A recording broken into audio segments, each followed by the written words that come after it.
Round one of the 2026 NFL Draft is in the books. Fresh information learned about all the teams that had a pick in the draft this year. We're going to be talking with our draft expert, Ryan McCrystal, also our fantasy analyst and expert extraordinaire who put together our draft kit, Hribar, as well as Ray Summerlin. Myself, we're going to be breaking down all of round one, what we liked, what we didn't like, what was puzzling, what we actually hated. There's a couple of players here at their position groups that are among the worst ever drafted in the first round. You definitely have to tune in to hear us talk about those players.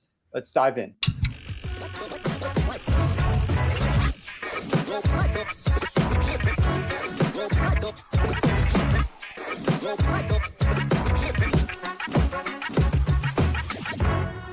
Welcome in, guys. It is past midnight on the East Coast. We are talking about the 2026 first round of the NFL Draft. We've got tons of fallout to get to, all the picks. We're going to walk through the guys that we like, disliked, et cetera, et cetera. But before we get started, we also want to remind you that we're going to update our mock draft that Ryan did, that Brendan did. We're going to find out where they scored, and we're going to share that information with you guys. We're going to get that live on the show. We're also going to talk about some of the bets that we've been discussing on all the shows. I did some with Dane Brugler. I did some with Ryan, a separate podcast there, as well as a live show earlier today where we talked about some more bets. We're going to grade those out here momentarily with you as well. And one other reminder before we dive in with the fellas here, I want to let you know that we are doing a discount over at Sharp.Football on our draft kit, which Rich has been updating throughout the course of round one, adding to it, and that's going to continue all the way through the offseason. Whether you're playing best ball, you're getting ready to look into season-long stuff, tons of information there on the draft kit, as well as our 2026 preview book that we're going to be working on. You can get 15% off both of those items. Just use code DRAFT over at Sharp.Football, 15% off either of those. Gentlemen, where to start? I think the best place to start with is Ryan, as you were the most invested in the first round. You've put the most thought into trying to match player to team for months and months now. I know that you were nervous entering round one, but you actually scored outstanding on your mock draft. I think that you were 20th out of, what was it, 178, 185, something like that? Yeah, something like that. I mean, yeah, it always feels good to get through the first round and put a good score up there. It's stressful once you submit the mock and just have to sit around and wait for almost 24 hours before we finally start tallying the scores. But yeah, it feels good. My goal is to always get 40 points. This was actually kind of a lower scoring year because it was a little less predictable, just like we were talking about on the live show, how it's one of the more unpredictable years. So yeah, it's nice to get a good score up there. We're going to walk through Ryan's mock and Brendan's mock. We're going to showcase both of them. Both of those guys finished inside of the top 20, like I said, out of 185 guys. So outstanding job for the mock draft experts who have been joining. I mean, I don't know, it was a couple of months ago, I think there was a show with Ray, you, and Ryan talking about some of Ryan's early thoughts on his mock draft. So, I mean, we've been feeding this to you here. Just a reminder, if you're not watching the show, subscribe to it because that's how you're going to get all these shows and more as we get through round 2 and 3 tomorrow, and then the rest of the rounds on Saturday. I'll start with you, Ryan, and then we'll just work our way around the horn. What was one of the things that surprised you the most about the first round from a player selection perspective or a trade perspective? I mean, the most surprising thing, I think we've got to start with Simpson, I guess, from the most surprising move. It's obviously we're not shocked to hear his name called in the first round. A lot of people, myself included, had the Cardinals trading up for him. But and we even heard the Saints. I mean, some big name, I believe Todd McShay was one of the guys who had linked him to the Rams. So like it was out there. It's not didn't completely catch us off guard, but everything the Rams have done in recent years has been to push all of their chips to the center of the table, win right now, try to get another ring with Stafford, and worry about the fallout from that later, which I think is exactly what they should be doing. If you can get another ring, who cares what it looks like? Go through a tough rebuilding process. If you can get 2 rings out of Stafford, that's awesome. So what are you doing? Like you don't have big glaring holes, but you had the 13th overall pick and you could have added a starter at somewhere on the team. And you added some guy who is never going to see the field if things go well. And if he does see the field, then you're not competing for a Super Bowl anyway. So what are you thinking? It just they just shot themselves in the foot for absolutely no reason. And even looking a little step further down the road with this pick, because of the fact that they've pushed all their chips in, there's going to be a fall off. Like when Stafford retires, it's going to crumble and it's going to be bad. And it's not going to be a situation where you want to throw Ty Simpson into the fire because he's not going to have enough support around him. He's going to have some weapons. They've got some good, obviously they have a good young receiver there still. There'll be a couple pieces left, but they're not going to just seamlessly transition from Stafford to Simpson and just keep winning. I don't think. I think it's a bad situation for him, both from a developmental standpoint and a bad situation for the team in terms of doing the most to win right now. There's no other answer, right? About when we're talking, because even some of the other stuff that you might say is confusing wasn't shocking. Like it's not shocking that Jeremiyah Love went 3. We had heard that. It's not shocking that Jadarian Price went to the Seahawks at the end of the first round. Like we had heard that. Those aren't shocking things, even if maybe we don't agree with the process that led them there. It wasn't shocking. The Simpson thing is shocking, and it's exactly for the reasons Ryan said. There's no, I don't need to expand upon it. You went all in. You mentioned like the past few seasons. This offseason particularly has been an all-in offseason for the way that they've built that team. That was one of the things we talked about after free agency, is how much we liked what they had done to get into this like all-in thing. And so like you think about adding a receiver there, would that be a good idea with Devontae Adams, getting a little older, and with everything that's going on with Puka? Like there are lots of options where they could have gone there. And yeah, it doesn't match with everything else that you're doing. And that's the part that is confusing. They like Ty Simpson. Matthew Stafford is later on on his career. We obviously know that his career is nearing its end. All of that makes sense. I have no issue with any of that. I don't know enough about Ty Simpson to say if it's a good pick or not, but going against what you are already, your philosophy, going against what you were building this team to do, when you have this high draft pick that you're hopeful you're not going to be picking this high again, then it's just like, what are we doing? That's the part that's really confusing about it. The other thing here, and then I want to get Rich's take on the prospect himself and where he grades out, is just watching a video here after the draft pick at the press conference with Les Snead and Sean McVay. Apparently Sean McVay is looking pissed off in the press conference. He's not talking at all. This might have been a Les Snead pick, trying to, all the things that happened with Stafford's back before the season and the streamlined vehicle or whatever that was parked outside there. We didn't know if he was going to be healthy or not. And maybe Les Snead is thinking, I can build for the future here. I can get this guy. Clearly had to have fallen in love with him, right? Because this was higher than most people were expecting. I know a lot of the mock drafters were putting him into round 1, saying maybe he'll get in there at the end. I told Ray and Ryan earlier today that I got a text last night from an agent who said Ty Simpson top 15 was one of 2 surprises that he thought I should be aware of entering the draft. That one obviously came true. Carson Beck potentially maybe slipping into round 1. Definitely didn't happen.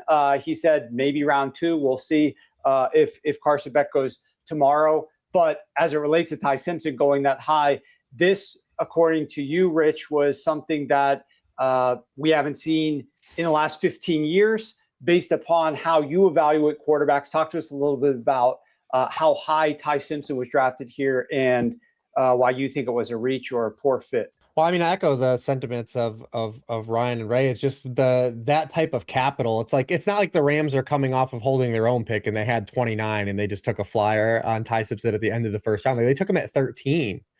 Like, I don't think there was any other team that was going to take him in like that type of range. So like, why not, kick the puck a little bit if you want him. It was just a really odd use of that capital, especially because they got that pick from the Falcons and it was in such a prime spot to just add like a premier player that could come in and contribute to a team that is trying to win a Super Bowl right now. With Ty Simpson himself, we just don't really know because there's no sample of him really playing. Like he basically played one half of a year healthy, another half of the year, banged up with a banged up receiving core and no running game. But This is a guy that has 523 career pass attempts. I mean, the only quarterbacks that were taken in round one that have fewer career pass attempts in the 2000s are, Cam Newton, Trey Lance, Michael Vick, Anthony Richardson, Kyler Murray, and Mark Sanchez. And what does like a lot of overlap why those guys don't have a lot of pass attempts? Because those dudes ran a lot in college. It's not really part of Ty Simpson's game either. So I understand like structurally, like he ran like a pro system at Alabama. And, we've seen McVay really go to an under center passing game last year, although like you just said, maybe he wasn't really part of this pick. I don't know. It's remained to be seen. It's just, we don't really have a sample of it in this particular draft class. Like, we just had a rumor a week ago that they were looking to extend Matthew Stafford. I'm sure he has carte blanche to play till whenever he wants, but there was just a rumor that they were working on giving him, maybe it was just shuffling money around, but giving him more years on his current contract. We don't even know if he's gonna be the starter next year. It could be an Aaron Rodgers type situation, right? And then who knows where the Rams are at that point. It's just a really odd use of that type of capital, and it was just very puzzling to see that kind of play out. But this whole first round was kind of like that. I also think some of their reasoning, I was watching the ESPN broadcast, and I think it was Schefter who said afterwards that Snead was sort of viewing this as a bonus pick because it's not theirs, and he doesn't plan on being drafting this high. So like this was his chance to go get his quarterback, and they just had to take advantage of that opportunity. And that's just BS. Like this was not your one opportunity to get a quarterback. Ty Simpson's available in every draft class. There's always a fringe first round quarterback that you can roll the dice on. When Stafford retires and you made the playoffs and you're picking 29th, take the Ty Simpson of that year's draft class at that point if you feel like you have to. It's just it doesn't make sense. They overspent on a guy that's always there. It's just waste of draft capital. Yeah, that's a great point. And you look at how close the Rams came to making the Super Bowl last year. What piece were they away? They're not Ty Simpson piece away from the Super Bowl for certain. And then you also look at, their arch rival in that division who won the Super Bowl. They are losing some players because they won the Super Bowl. And so the Seahawks maybe take a step back. We're going to talk about the running back they selected at number 32 overall. They're taking a slight step back. You have an opportunity maybe take a step ahead with a higher draft pick, and you don't take advantage of that situation. So that was definitely a little bit of a puzzling one. I'll throw it out to Ray or Rich on this one. Jeremiyah Love at number 3. We don't have to belabor this because this was one that was predicted by a lot of people entering the draft. This was one of the ones that Ryan got correct on his mocking Cardinals to take Jeremiyah Love at number 3 overall. But just the use of the capital, where the team is, are they going to be able to optimize the length of the rookie deal with Jeremiyah Love, the amount of money that you're going to have to spend? He is, I want to say, guaranteed $54 million, which is like nearly $20 million more than the number 2 highest guaranteed rookie deal in history, which was awarded last year, I guess. Just a lot of money that you're going to have to guarantee to Love. Why don't one of you guys take that one? Why don't you go for it, Rich? Because Ryan and I feel like we've already covered this because we talked about it on the live stream. I was like, all right, I guess this has happened. I guess we're doing this. Obviously, Ryan, you had it in your draft. Like Warren said, you nailed it. So where are you kind of standing on this, Rich? I mean, it felt like we were heading this direction just based on, the reports that the Cardinals have the lowest ticket sales in the NFL right now. They have the lowest amount of merchandise moving right now. So what do you got to do? You got to get someone that could sell some jerseys, right? Like the pass rusher wasn't going to sell any jerseys, probably wasn't going to sell season tickets, even though it was probably more optimal. So this feels like an owner influence pick. Also, Ossie, like why not just get rid of Ossie? Why not clean the whole house? This is just like all going to create future problems for them, just not going back to this like fulcrum point where they could have just cleaned house and kept everything, started everything over this offseason. So I thought we were headed here. For me, I wear my fantasy hat and I'm like, this is still relatively exciting. Like there's a lot of good young players in this offense and things move fluid in the NFL, although the quarterback situation isn't good. And maybe we could have an Ashton Jainty situation in year 1 where he's just more of a volume-based guy. I mean, it looks a lot like Bijan Robinson on paper, RIP to Tyler Algier, who lived that life already. But I think Jeremiyah Love's a really good player. He's going to be in at least a functional offense to a degree with good players, good young players around him. They signed 2 offensive linemen that upgraded some of that unit. So I mean, listen, it's a bad use of capital. I would have made the pick, but we know why it happened.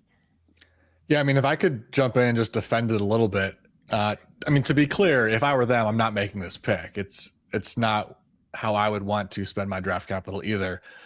But I can sort of see their logic, even beyond just trying to sell tickets and jerseys and whatnot. It looks like maybe because Ty Simpson went too early, they might not get their quarterback this year, but they will next year. There's good reason to think we're going to have a decent quarterback class, and the Cardinals aren't going to be very good. So they're going to still draft one of these guys, right? I'm sure they will, but yeah, it'll probably be third or fourth round instead of, what we were thinking early second.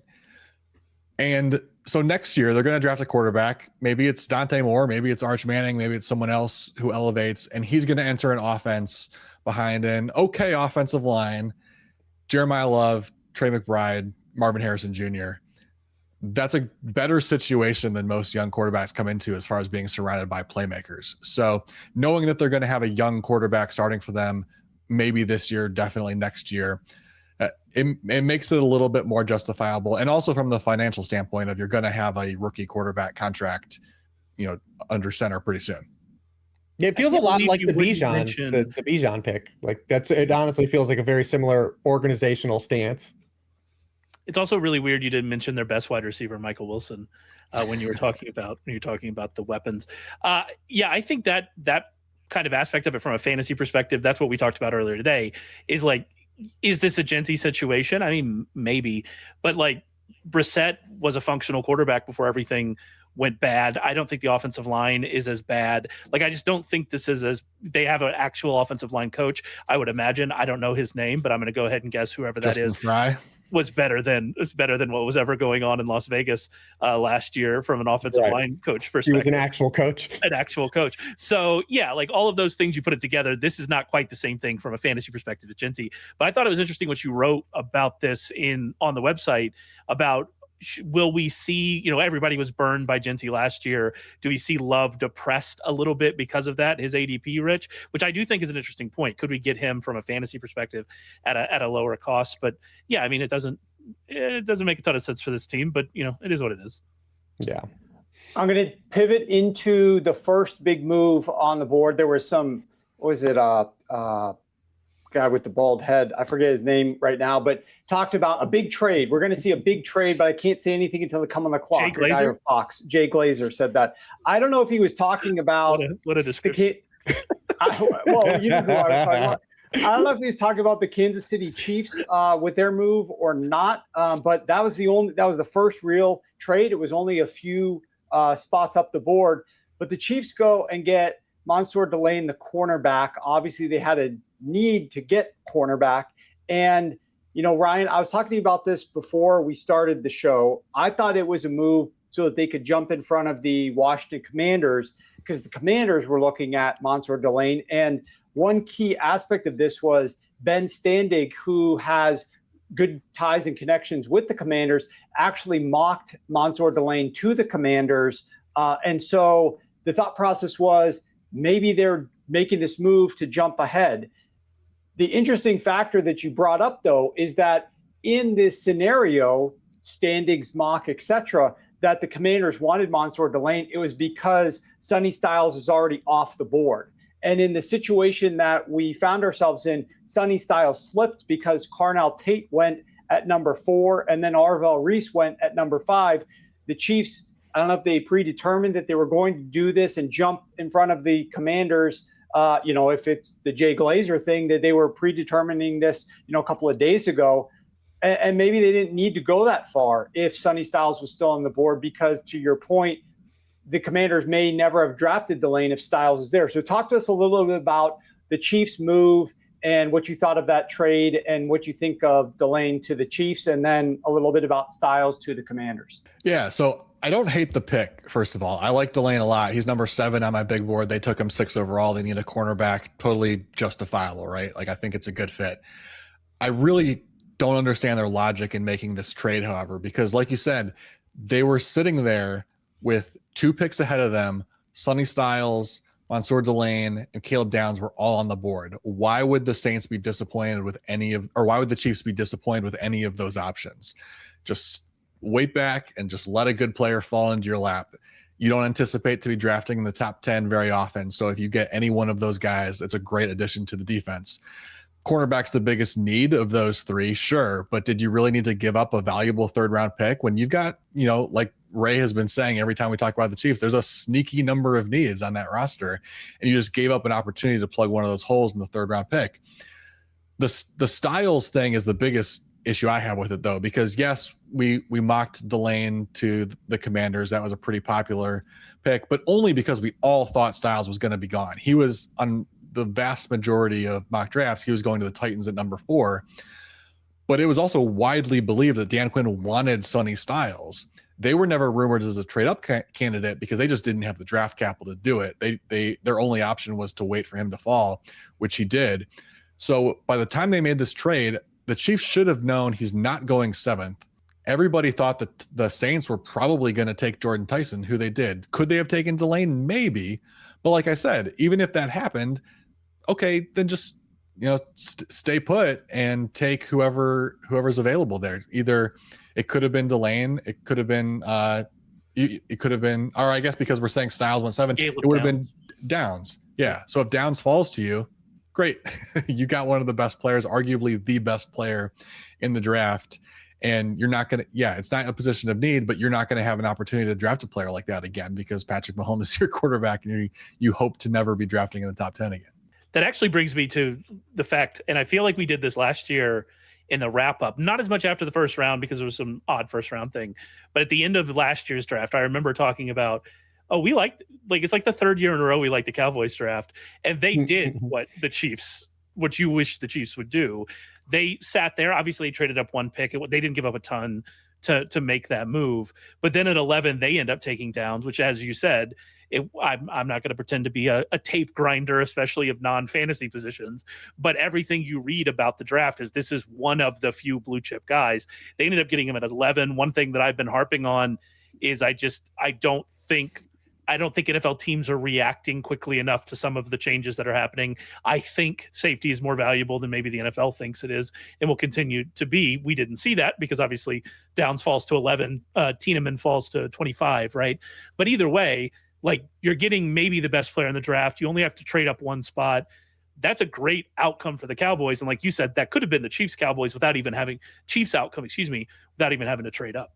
Yeah, that's my favorite first round pick is just he was number 1 on my big board. They got him at number 11. There was all those conversations leading up to it was how high do the Cowboys have to trade? Are they going to have to trade up to number 3? And are they going to have to lose their second pick in the first round in order to make a move to go get one of the Downs or Styles? Yeah. But instead, they just stay put. They get Downs at number 11 with just a small trade. I assume they made that trade because somebody else was probably trying to trade up, which is sometimes it looks weird to make a trade one spot. But given the fact that we didn't think Downs was going to fall out of the top 10, it's very believable that other people were calling the Dolphins about that pick. So I have no problem with them jumping just one spot to get who I think was very clearly the best available player on the board at that point. So I thought the Cowboys did a good job of being patient and then striking, not losing that extra pick. Then they go and grab Malachi Lawrence at pick number 23. Let me ask you about the Cleveland Browns, though. This was one thing that kind of ticked you off in the first round, Ryan. I was happy.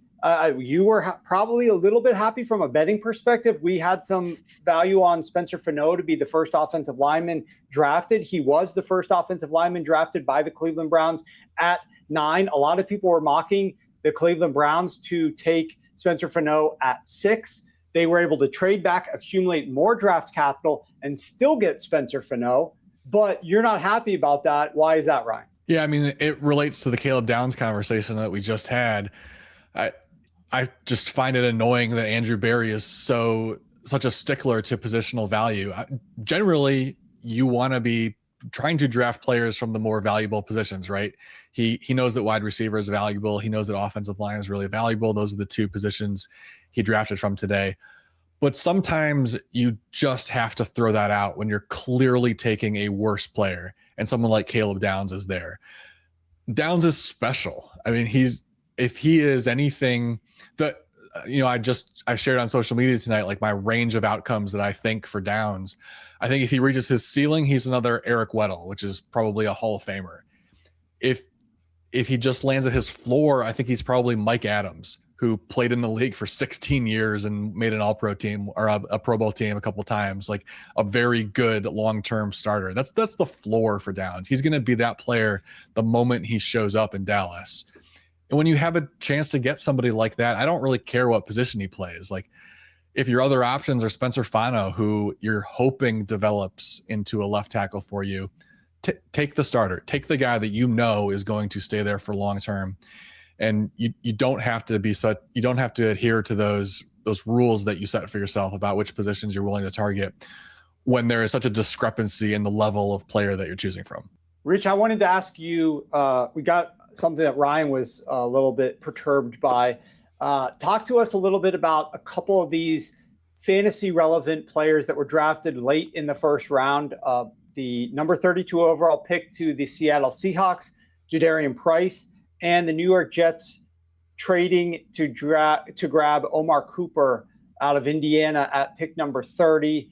Start wherever you want. Talk to us a little bit about the values and these players being first-round picks. Well, the Jets were just in a position where they're just adding pass catchers right now, but it is interesting the overlap between Kenyon Sadiq and Omar Cooper. Obviously Omar Cooper playing in a heavy RPO Indiana offense, but ended up playing a lot in the slot, a lot of short receptions that he turned into high yak.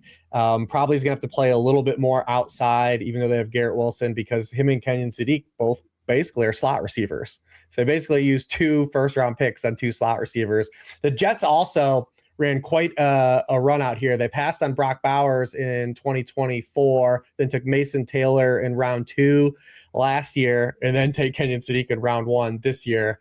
An interesting run out there for sure, but they're just adding pass catchers. Both those guys might end up cannibalizing each other a little bit, especially in an offense that's probably not going to start Geno Smith for 17 games. They just probably won't be good enough. I assume one of these quarterbacks on day 2 or even day 3 are eventually going to put on this roster and will end up making starts at some point this season. Jadarian Price was a lot like the not even quite like the Ty Simpson thing, but just like Ty Simpson, it's not that it was a bad pick for the Rams. It was also a bad pick for anyone. No one was going to take Ty Simpson. If any other team took Ty Simpson at 13, it was a bad pick. If any other team takes Jadarian Price at 32, it's a bad pick. I mean, this guy has 295 career college touches. It's the fewest of any running back taken in the first round ever in NFL history. So we don't even really know what we have. He's also, right around 200 pounds. He's small. He has no reps in pass protection. The small amount of reps that we have, he was a pretty poor pass blocker. Now, Kenneth Walker also was a pretty poor pass blocker, and they worked around that. But wouldn't be the point if you're going to use the first round pick, try to upgrade that as well. So it's be interesting if they just find themselves in a similar position. Because remember, Kenneth Walker didn't have the run out last year until Zach Charbonnet got hurt too. They're running that tandem backfield. So do they still need someone to run a tandem backfield as well? Remains to be seen. So just again, I get that they looked at the running back situation. They don't have a lot of draft capital and they wanted to force this position, but what is the difference if you just get a Najee Harris or somebody left over in free agency? That maybe the ghost of Joe Mixon is still alive, right? And you bring one of these guys in, but instead of using this pick, because you need to replace defensive back starters you lost, you've got edge rushers that are older and are coming up on contracts they're ending up. This is just another player. When you look at this pick, I don't care that the Seahawks don't have any running backs. This is a bad pick for anyone to make at 32. That was before I toss it to Ray, I just want you to comment, Rich. You were talking about how this is the worst round 1 prospect by your model. How far back does that model go? But the worst running back that was drafted in the first round? In the 2000s, I've been doing this. I got a model since all running backs in 2000. He passed up Clyde Edwards-Helaire. The difference between Clyde Edwards-Helaire is that he was in an awesome draft class. And to Brian's point on Monsoor, the Chiefs have operated with some hubris in the draft before. I love Delane, but it's not like the Chiefs have really gotten, they're in this position, I think, as an organization with all these holes because they have operated with a little bit of hubris with some of these picks and not taken more of a gunshot approach. And John Schneider's definitely done that. And granted, he's hit more day 2 picks than the average, GM, but again, he's got a lot of whiffs, especially in the front of drafts too, as well, with a lot of these hubris offensive player picks. What I'm interested in with this one, because obviously, like, we knew this could happen. We saw people mocking it. We saw reports. What's interesting to me about this one, you mentioned all the needs. That was something we talked about on the live show today about because Ryan did mock in the Cardinals trading in with the Seahawks to take Simpson, because we didn't think Simpson was going to go at number 13, right? And I thought that made sense. You trade back, you get a little more draft capital. Because of all these needs, you suddenly have to fill on defense. So it's not even just taking Price here, which, as Rich says, maybe he's a good pick, maybe he's not. I'm not sure. Time will tell, right? But the thing is that all of these teams around them were trading back, right? We saw so many trades. That suggests that if they were willing to trade back, they would have been able to find suitors, right? Like, if all of these trade backs are happening in front of you, the Bills traded back twice, right? We saw the Jets get back in. We saw the 49ers. Titans get back in. We saw the 49ers trade out. So if all of these teams are able to do it, that suggests you would have been able to do it as well.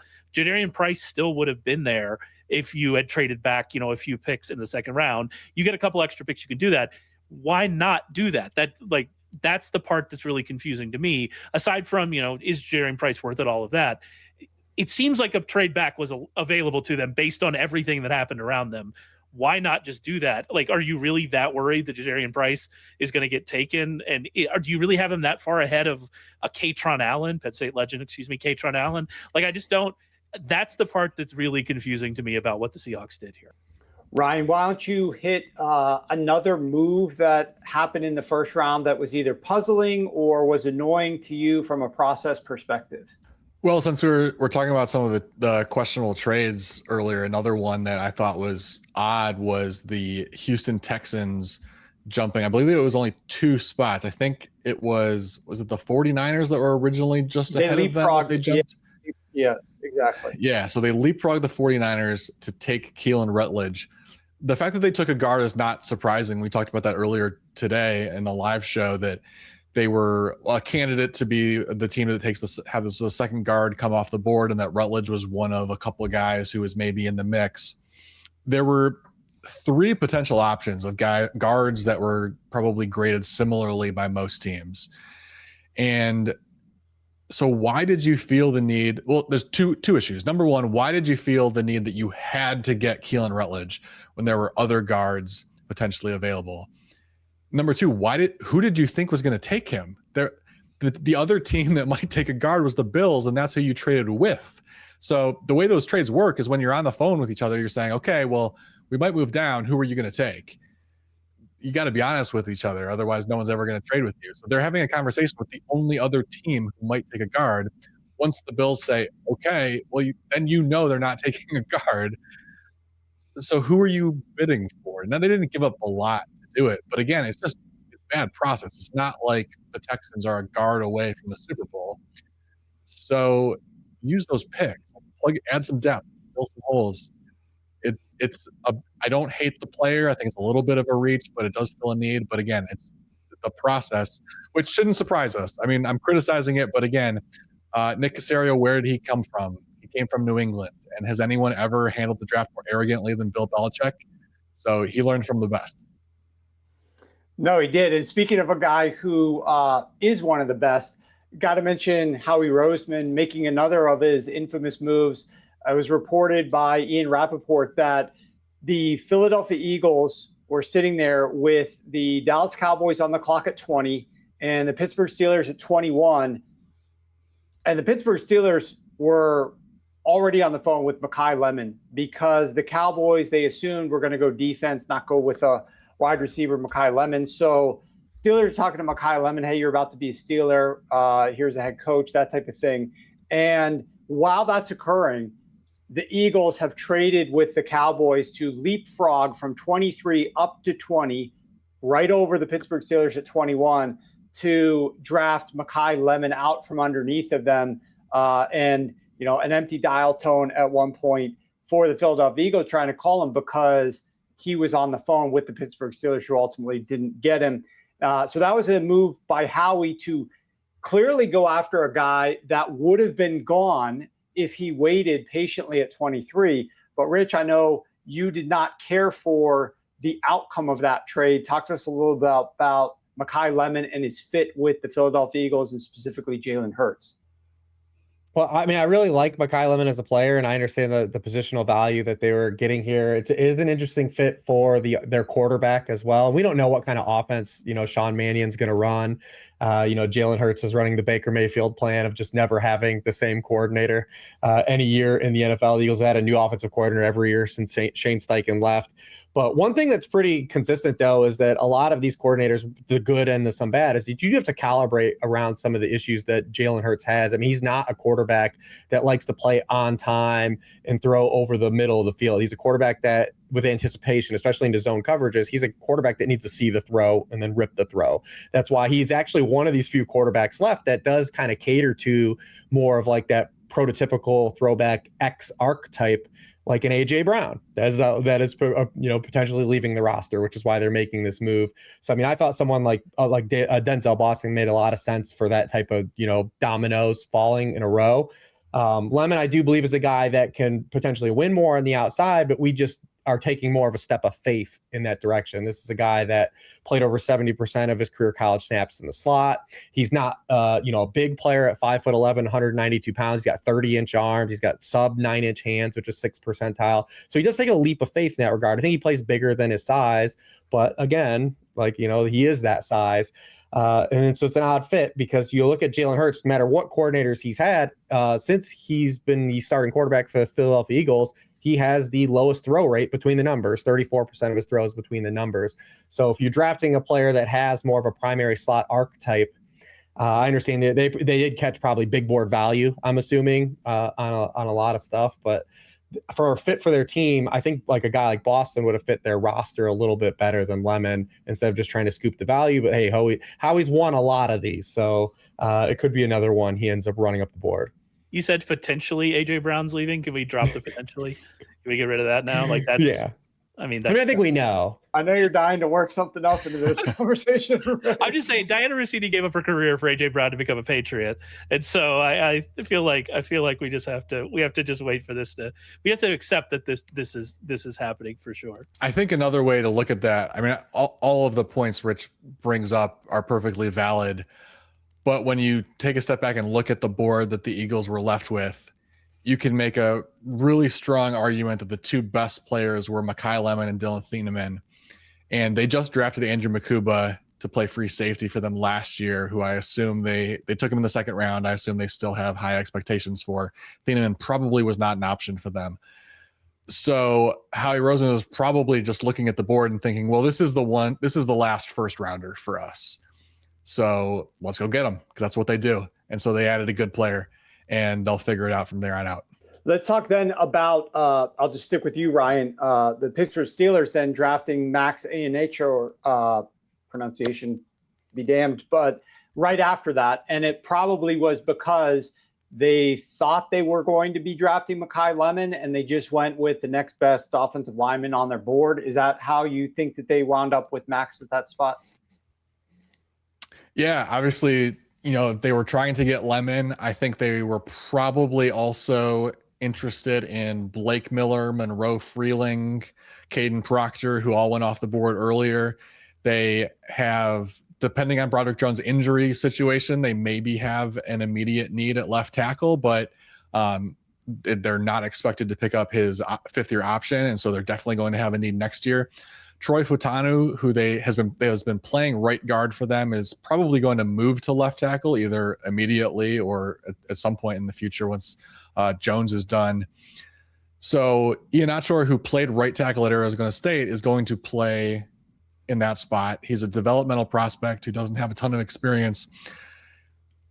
I can understand why, because, I just laid out the reasons. They've got a glaring hole, and this was kind of one of the two leftover offensive tackles, Caleb Lomu being the other one, who's another developmental left tackle guy. What scares me most about it is the Jones injury might force Ian Achor into the game right away from week one. And if you've got a revolving door at right tackle trying to potentially protect the very old, immobile Aaron Rodgers, that's a dicey situation right there. I remember Rich's analysis for the team needs about Aaron Rodgers, the shortest target depth, the fastest release time, just getting the ball out of there quickly. He might be starting the season off doing the exact same thing. We've been critical. We've been a little negative here. I want to flip it to positive with you, Ray. One of the positions that I thought was a great fit, the Bucs, were able to get Rueben Bain Jr. Down there. Going to be fun to watch him try to attack some of those quarterbacks in the NFC South. He's going to be going up against, I think, Tua Tagovailoa week 1, depending upon when they play. But I was about to say, did that agent send you some schedule information too? Like, how are we getting early in the season before Penix is healthy potentially? We got Tua up there. We've got the Saints with a young quarterback. We've got the Panthers with their young quarterback. All these quarterbacks on rookie deals. He'll be going after all of those guys in the Todd Bowles defense. That'll be a fun one. But is there a player fit that you liked, or is there a trade move that you liked from a process perspective, or just a personnel and a location where he landed that you want to call out here as a positive for round 1? Yeah, I mean, I really like the Bears getting Dillon Thieneman.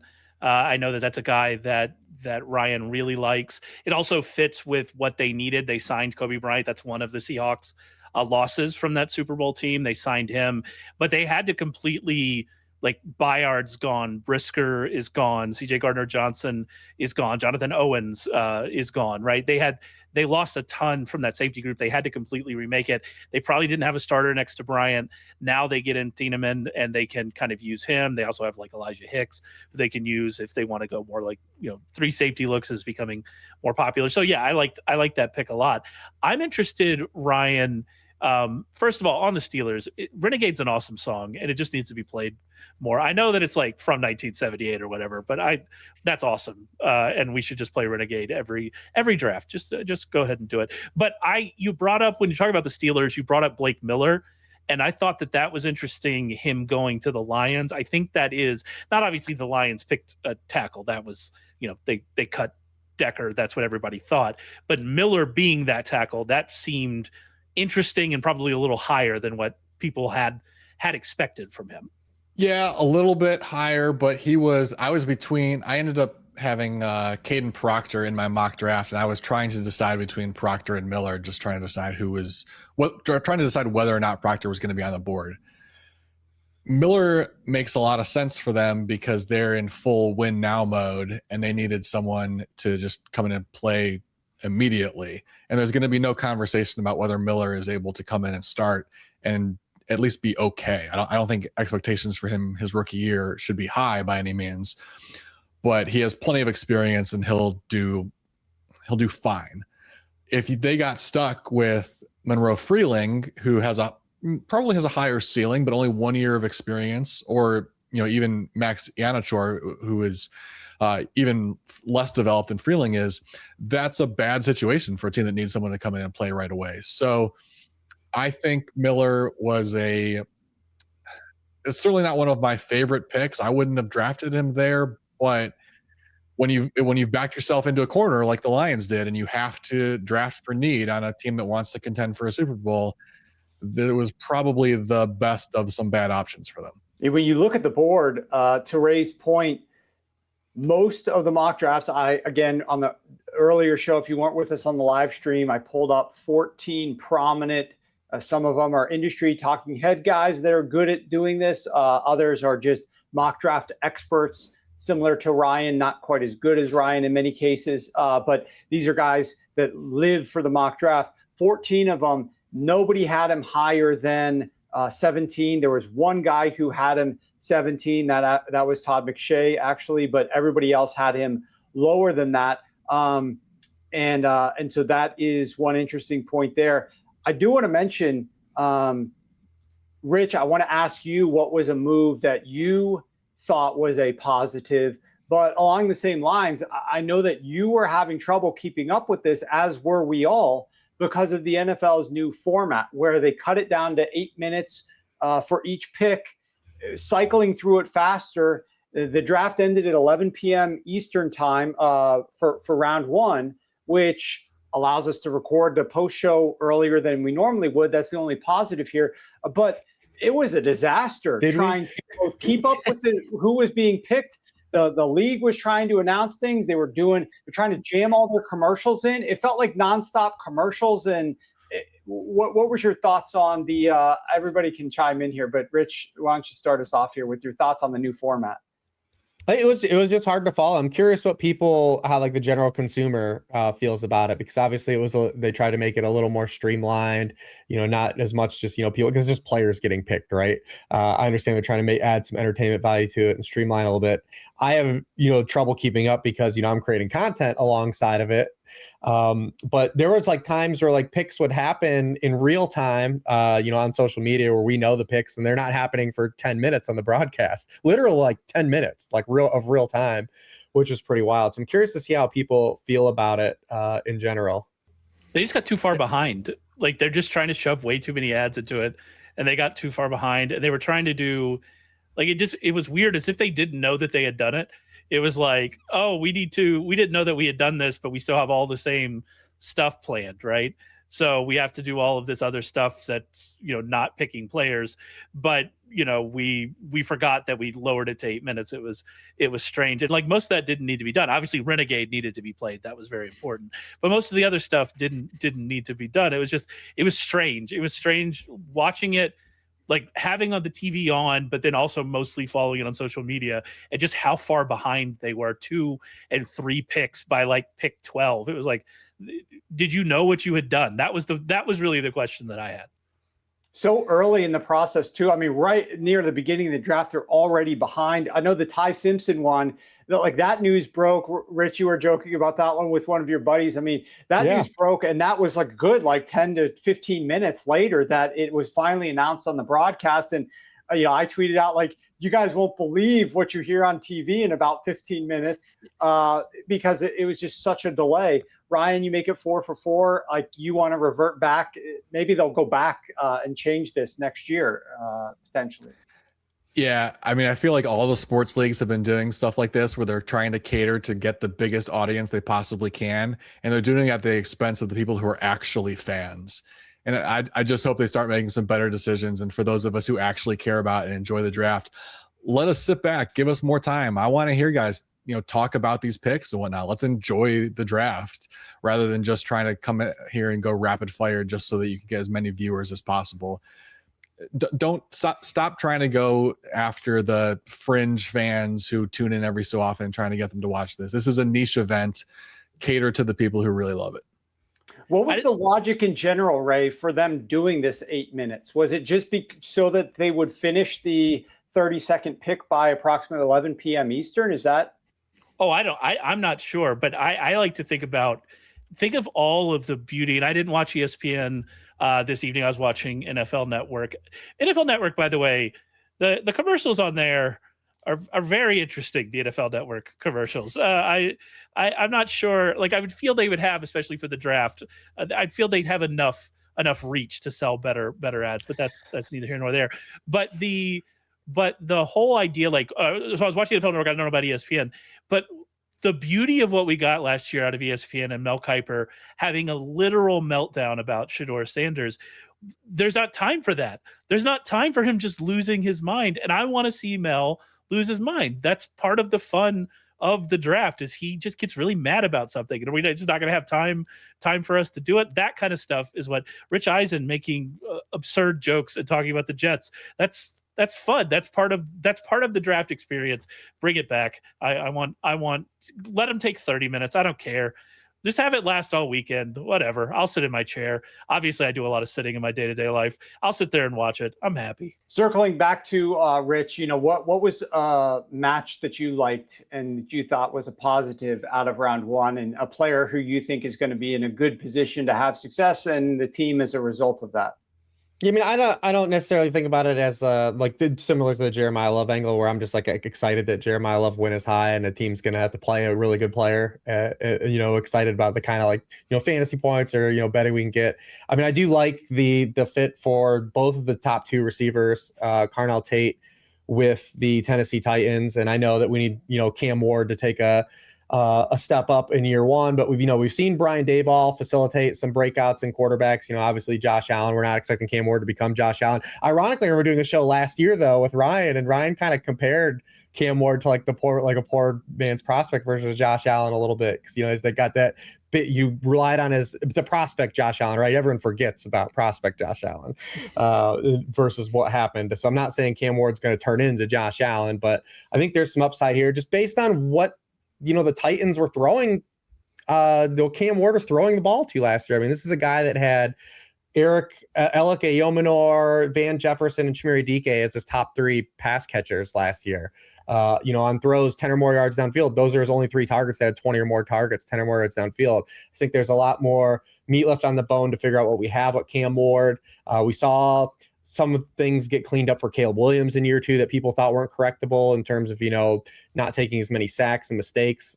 Cam Ward definitely had that on his resume too in year 1. I just think with more infrastructure, getting a player that can win downfield, because Carnell Tate, especially paired with a big arm quarterback, like this is a guy that can open up the field a lot. So I really like that field. And I really like the Jordyn Tyson fit with the Saints, because Jordyn Tyson, I think, was one of these guys that was a volatile prospect in terms of what an NFL team might ask him to do if he had to come in and just lead the team in targets. But I think playing next to Chris Olave, a guy who can beat man coverage and win one-on-one himself, and then in a Kellen Moore system that moves his wide receivers all over into different positions, is just a really great fit for Jordyn Tyson. So I really like those 2 picks a lot to start out the draft for like the 2 pass catchers. Can I ask you about Casey's Concepcion? Actually, both you and Ryan, because I like him a lot as a player, but obviously he's going to the Browns. We know the quarterback situation is going to be this year. They should have an opportunity, we think, next year to maybe improve it. What are your thoughts, I guess, just right off the rip on KC Concepcion, I guess, this year in redraft? Like how excited can we get about him? Because he does seem like a player that can create on his own, that could thrive with a Shedeur Sanders throwing to him, or Dylan Gabriel, or I guess Deshaun Watson. I guess that's still real, that we're still talking about that, if they just get him the ball in some space. So it's just an interesting fit for a player that I like, but it's also a team that, like, how heavily invested for fantasy do you want to be in the Browns, right? So it's a really interesting situation.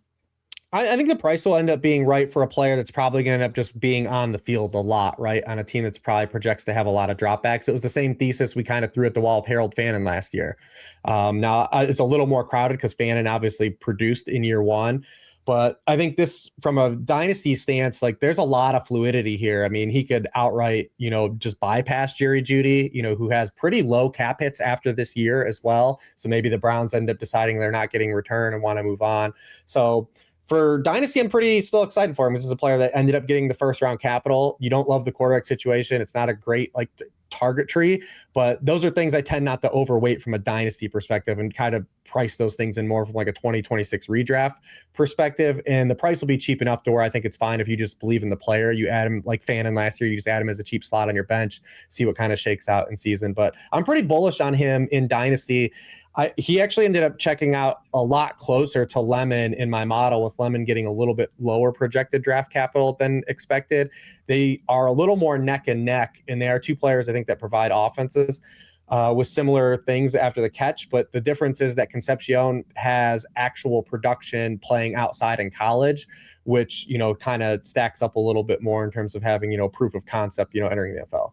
Yeah, from a fantasy perspective, I completely understand the optimism, because there's no reason why he couldn't see a high volume there. I'm a little skeptical. He was much further down my board than he was for most people. He was really inconsistent throughout his career. And if you look at the trajectory, it was his sophomore year where he didn't really do much. His freshman year, he had a breakout right away, but he was playing with Brennan Armstrong at NC State, who had transferred from Virginia, who had previously played in a prolific offense at Virginia, put up huge numbers, and he was like a 6th or maybe even 7th year quarterback when he finally got to NC State. And Concepcion, just obviously he's got speed, and so they were able to get him the ball and allow him to produce. The following year, playing with CJ Bailey as a freshman, he disappeared. I mean, he was not able to create for himself. They were not able to get him the ball easily. Then he transfers to Texas A&M surrounded by a ton of talent, a slightly more experienced quarterback, and Marcel Reed, who was a guy who was like hovering around the Heisman conversation, and he was able to produce because he was surrounded by so much more talent there. And so it was much easier to get him into favorable situations where they could just get him the ball open underneath and just give him some free lanes to run in. So I'm a little worried about that. The volume could be there in Cleveland, but the quarterback situation looks a lot more like it did his sophomore year at NC State than when he was playing with Marcel Reed or Brennan Armstrong. So I don't know. Are we going to find out that he's one of these guys who needs to be surrounded by a lot of talent to not be attracting a lot of attention to him? If he landed somewhere where there was a more clear-cut number one, I almost wonder if that would be better for him because it would attract more attention away. How damning of the Browns quarterback situation that you're setting Brennan Armstrong as the bar that they have to clear. Like, what is he's in the CFL though, I think at this point, right? So good for him. Good Brennan Armstrong mention on the podcast after midnight God's time, Central Time. What a time to be alive. I want to mention some of our draft props, and we're going to talk about those. I want to mention the mock as well and go over that. But real quick, I just saw that the Baltimore Ravens, we haven't talked about them at all, but a lot of people nailed Vega Ioane going there. Ryan, I see here from Jamison Hensley that the Ravens fielded only one call about trading back in the first round. Your thoughts on that match and how he'll fit into Baltimore? Yeah, classic Ravens pick. They just waited for a good player to fall. And it fits them in so many different ways. Not only do they usually wait for good players to fall, but they are often drafting from positions where there's a big drop off. And he was, obviously we did end up getting a second guard off the board, but considered a little bit of a reach. He was the one guard who was solidly a first round prospect. It's a position of need. They got the best player at the position. That's how the Ravens operate. So a slam dunk there for the Baltimore Ravens, not really having to do too much and still making out even with new head coach there, same GM. Let's talk about some of the bets that we gave out in Ryan's article, some of the bets that we gave out on all of the different shows that we did, about 3 of them in total with Brugler, myself with Ryan, and the show earlier today. Second overall picked David Bailey. That was a winner, plus 165. That was stressful. Ray, why don't you talk about the odds on Kalshi going back and forth? Because you and Brendan Donahue were going over that. I was paying attention as well. But those odds were going bananas, and a lot of late money was coming in on Reese. Reese was like minus 600 just 2 minutes before the pick was announced. I mean, it was going crazy after Fernando Mendoza went off the board that it was going to be Reese. And then all of a sudden it's David Bailey. David Bailey's sitting there as they're going between. Reese's odds are skyrocketing in his favor for Reese. Bailey's sitting there, not on the phone, looking at his watch. It's like, okay, this doesn't look very good at all. Talk to us about what was happening over at Kalshi there. Oh yeah, it's one of those things where nobody had any information. I wonder if it's one of those like snowball effects that Reese has started moving. Somebody thought someone had information and went, yeah, but like it was very, very strange what was going on in some of these prediction markets. Obviously this is a new thing for the draft, us with these prediction markets, and to see them move around. Some of them, there were markets where 2 different players were minus 300, which I'm not sure how that maths, but like it was it was just weird following along with some of those. But yeah, we hit on Bailey. I wasn't buying the Carnell Tate. I bought the dip on Carnell Tate being the first wide receiver, ended up hitting on that. So feeling pretty good about that. So yeah, we hit on quite a few, I think, coming out of here. So that was great. Next one we put in the article was Steelers to draft an offensive lineman first. That was one of Ryan's. He hit that again, plus 180 on that one. We laid a little bit of juice on under 11.5 Big Ten players in the first round. Ryan produced some logic on that. He was correct there as well, 3-0 on those. A little bit of an underdog pick on Sonny Styles to be drafted top 5. That missed. Jacob Rodriguez, a long shot, plus 500 to go in the first round. That one missed. We're not sure yet about Diego Pavia to be drafted over pick 200.5. The juiciest one that we laid that we lost was Caleb Downs to be a top 10 pick. Obviously, as we discussed before, he narrowly slipped out of that. We still don't know the Buffalo Bills to draft a wide receiver first. I know Ryan was not as bullish on that one today as he was a few days ago. But we have that in there, plus 450. The Bills just kept trading down out of the first round, so we'll have to wait till tomorrow to see if we won that one. Denzel Boston was the guy that I thought they would, if they went wide receiver, he was the guy I thought they would take, and he's still there. He's still there, yeah. We didn't bet this, but there were only 5 wide receivers drafted in the first round. I think 5, 1, 2, 3, no, 6. Was it 6? No, 5. 5 wide receivers. 5 wide receivers drafted in the first round. So I think the over/under there was 5.5. Probably. Here we talked about pre-draft. You had to have the pure run out. There was only 6. Yeah, you had to get Boston in there. We didn't. He didn't get in there. We hit Monroe Freeling under 20.5. Jermon McCoy. That was one. I was able to grab that at 10.5, laying a ton of juice. Went over 10.5, but we had Brendan Donahue talking to us like. It moved to what, like 24.5, 28.5. He's like, you can still bet it. We think he might drop out of the first round. His name wasn't called. Fano to be the first offensive lineman. We talked about that one. Chase Bisontis, which one? Obviously, that was a big underdog. Chase Bisontis to go in the first round as an underdog. That did not win. Let's see. Monsoor Delane. We talked about him. Mansoor Delane. We talked about him earlier today on the show. Under 9.5 is some good value. That one won. Fano as a top 10 pick. That one also won. So there were some good, also Keelan Rutledge first round. That was a Brugler one from last week at plus 275. That one hit. So across the board, some losses, but mostly wins and a good day from the betting side of things. What I want to do now is let's pop up your mock draft, Ryan, if we can.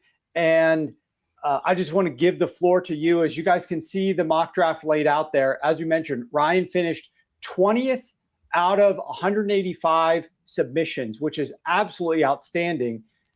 Green players are players that he predicted to go in the first round that actually did. So there's only a couple of guys there with their names in black that did not get called tonight. And then yellow players are the players that he matched up correctly with the team that was going to draft them. So Ryan, I'll just let you walk through your board here. Talk about any of these players that you want, some of the guys that you liked, where they landed, some of the guys that you disliked, anything else that you want to tell us about the way that the draft unfolded and your feelings on it. Yeah, obviously from the mock draft perspective, it was a good year. Especially excited about only having 3 guys miss the first round. That's probably the best I've ever done. Usually there's maybe 5 or so that fall out. So that was pretty cool to have almost a full 32. It's rare to get that high. So I was excited about that. But yeah, I mean, it was an unpredictable draft, like we talked about, in the live show earlier today. There were so many players where we sort of had an idea of where they were going to go, but it was hard to really pin them down to different teams. So it was nice to have a good year when you got an unpredictable year. It also sort of made this an interesting draft. Like we've been talking through a few of the surprises, but even the surprises that we mentioned this year, like we talked about Ty Simpson, Jadarian Price, those were a little bit shocking, but even the surprises, like we had seen those. People had those in their mock drafts, certainly. So it was an interesting year from that perspective. I like to quickly I feel like I've been the negative one on this show so far, talking about a lot of the picks I didn't like. So I'll run through a few of the picks that I actually am a big fan of. Rich talked about Carnell Tate. I think that's a perfect fit. I love the fact that they not only did they get another weapon for Ward, but I mean, what does Ward do? He likes to buy time with his legs and then attack downfield. And now they've got 3 receivers, adding Tate to the mix of guys who can get open down the field. So they're not only are they adding weapons, but playing to his strengths with that. Sonny Styles, such a good fit for Dan Quinn's defense. He feels like a modern version of something that he's used a little bit before. He's had big safeties in the past. Obviously, Cam Chancellor when he was in Seattle. Also had some success with Keanu Neal in Atlanta before Neal had some injury issues as being those bigger safeties that play near the box. And Styles is sort of the supersized version of that. He's going to play more of a traditional linebacker role, I assume, but obviously he's a former safety, so he's going to do a lot of coverage things as well. I think it'll be really fun to see how Quinn unlocks all the different things that he can do. So I love that pick. Francis Mauigoa to the Giants. I mean, that's another one that kind of feels like a classic Ravens pick almost for John Harbaugh to take there. Just big, physical, very high floor player who's going to be great on their offensive line. And one that I think was definitely a reach, but I'm kind of interested in is Caleb Banks to Minnesota. That's another one of the potentials. We could have labeled that as one of the surprises in the first round. I'm curious to see how it works out because his ceiling, if you just focus on his highlights, it wouldn't be a surprise that he's in the top 20. He is legitimate superstar potential. He didn't always look like he was giving it his all at Florida, maybe, and he was kind of up and down, but that was a super dysfunctional program that had to clean house and fire everybody this year. Now he's joining a defense that I think is the opposite of that. I think Brian Flores has a well-oiled machine and knows exactly what he wants, and there's a lot of good veteran leadership there. So I would say he's a candidate to be one of the players who breaks out right away, maybe just being surrounded by the right coaches, the right veteran leadership. He could suddenly unlock his potential. So I wouldn't say it's one of my favorite picks because it does feel like a reach, but it is a really good fit for him. If I were to place Caleb Banks at the best spot for him, you could make a case that that's the ideal spot. And then one last one I want to mention is Keldrick Falk, the Titans trading up at the very end of the first round to get him. I think way too much was made about his lack of production. I know on the ESPN broadcast, they were harping on this about how he just didn't live up to his potential. He didn't live up to his potential because they didn't use him as a pass rusher. I've got an interesting stat about how he lined up compared to a bunch of other guys. He lined up from a wide position, from a 7-tech position or wider, only 60% of the time. Some of the other guys, David Bailey, for example, he was arguably the most productive pass rusher in all of college football last year, but he was lined up from that wide position 92% of the time. Akeem Mesidor, of the guys who went in the first round, is the next lowest, and he was even at 73%. Like I said, Falk was down at 60%.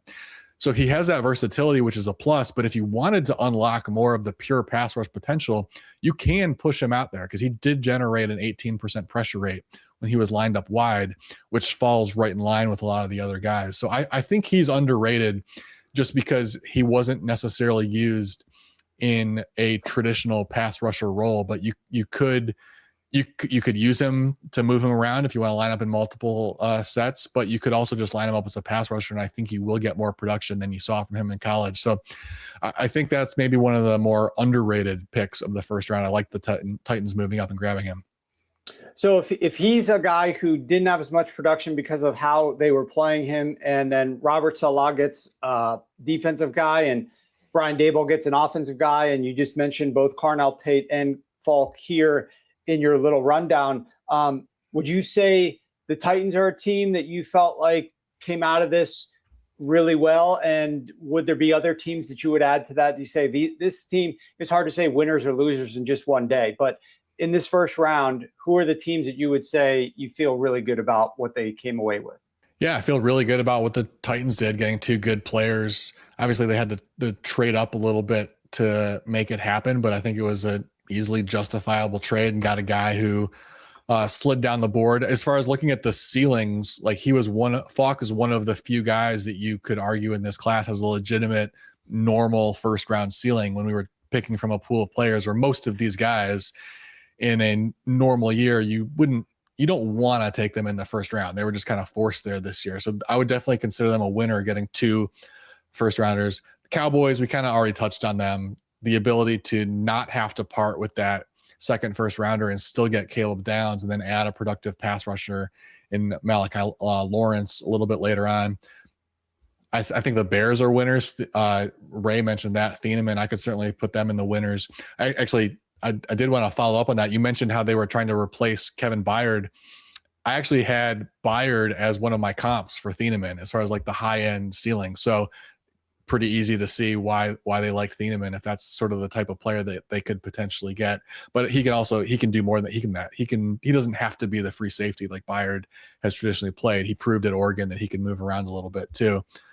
So those are some of the winners. I guess you'd kind of have to throw the Jets in there too. I mean, it's easy to look like a winner on day one when you've got 3 picks. So it's sort of cheating a little bit, but it does it certainly changed the looks of that roster. Before we get out of here, can I ask you a little bit about tomorrow, about Friday? I assume when people are listening to this, that will be today for them. But as we move into round 2 and round 3, you mentioned Denzel Boston. I think that's going to be a big name pretty early.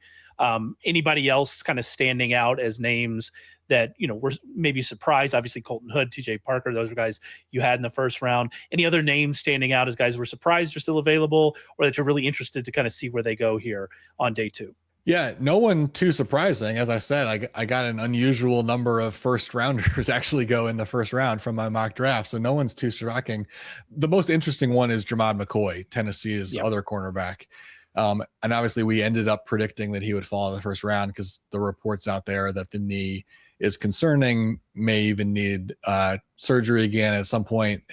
Who knows what team doctors are saying, but obviously a lot of team doctors at least encourage their teams to pass on him in the first round, if not potentially off the board altogether. I know there were some reports that he was removed from some boards. So how far does he fall?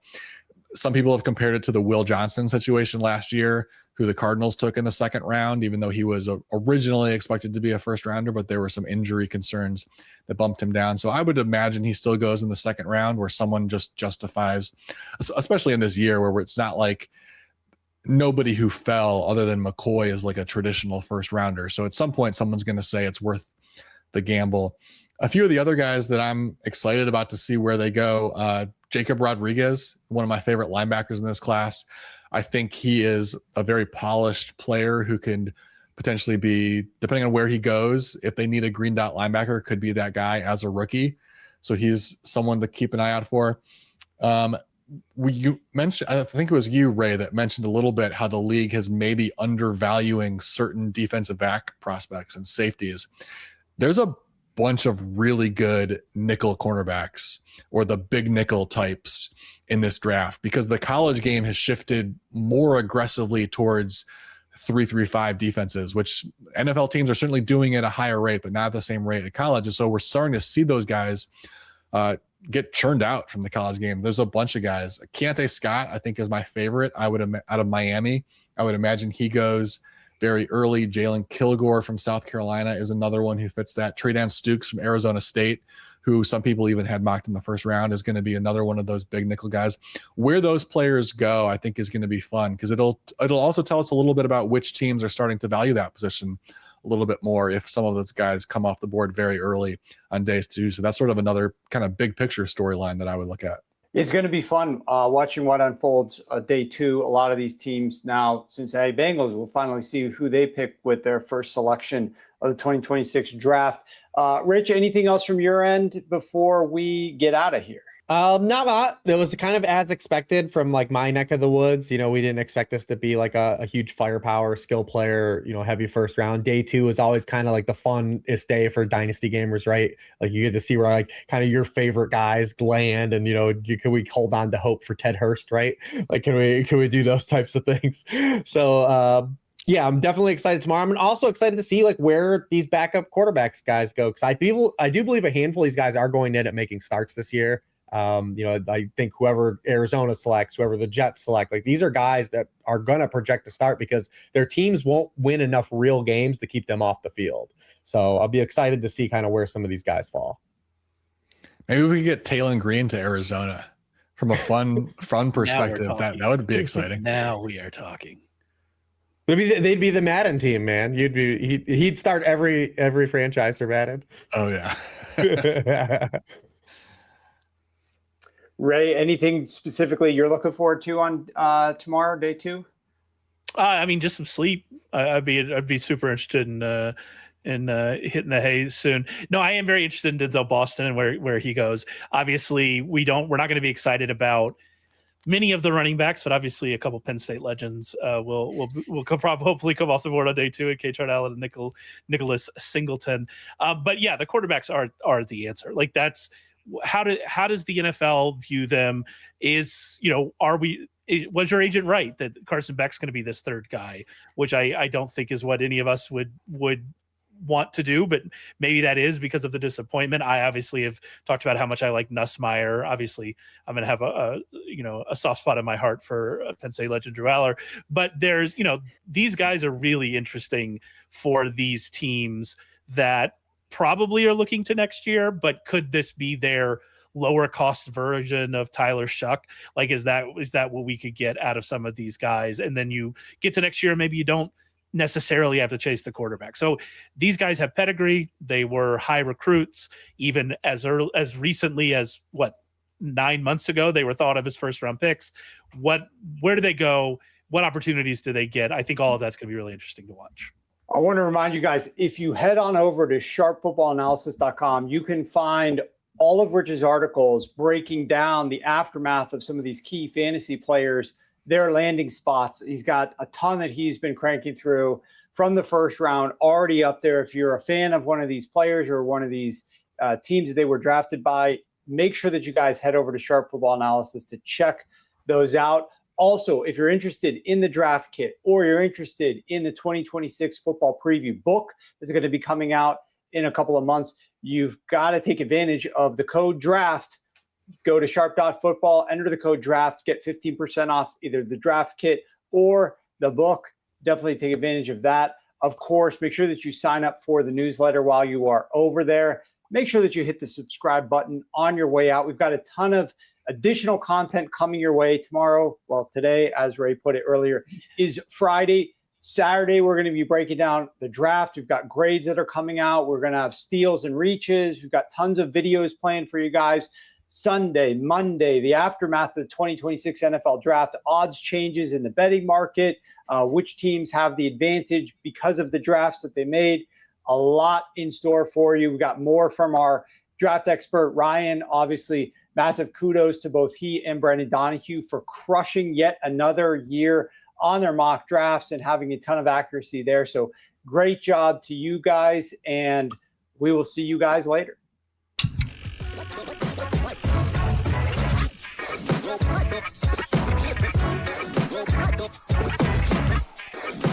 Go,